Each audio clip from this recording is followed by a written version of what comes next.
तो भाई लोग आज हम बात करे बनी दू गो अहिरान लोग के बारे में। एक जना बारन चोर तो एक जना बारन साध। अब में चोर के बा साध के बा वीडियो में बन रहा लो तो तारा लोग इनके पता चल जाई।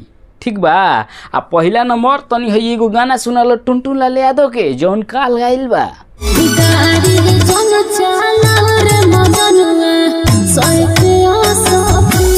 सुन ले लो गाड़ी जन चलाओ रे मजनुआ 100 के स्पीड। ई गाना काल आइल बा।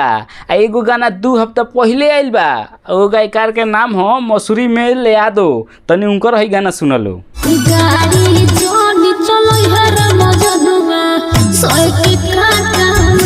सुन ले लो भाई लो गाड़ी जन चलइए रे मजनुआ 100 के कांटा पई मसूरी में ले यादव के गाना हो। ई गाना 2 हफ्ता पहले आइल बा। आ टुनटुन लाल यादव के काल गाना आइल बा गाड़ी जन चलइए रे मजनुआ 100 के स्पीड। तो ये गाना में अंतर का बा कांटा स्पीड।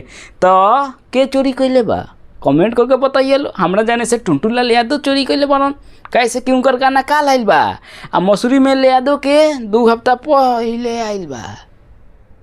2 हफ्ता पहले मर्दवा आइल बा। तनी खांसी आ गइल इसे रोक लेनी है। 2 हफ्ता पहले आइल बा मसूरी में ले यादव के गाना। आ टुनटुन लाल यादव के काल गाना आइल बा। तो एमे चोर के बा साध के बा बताओ लो भाई लोग। बेचारा एगो गाना गइल ओकर तनी वायरल भइल इंस्टाग्राम पर मुरा रील्स बनल हो। तो टुनटुन लाल यादव के देखल ना गइल उ चोरी करके फटाक से गाना गा देलन।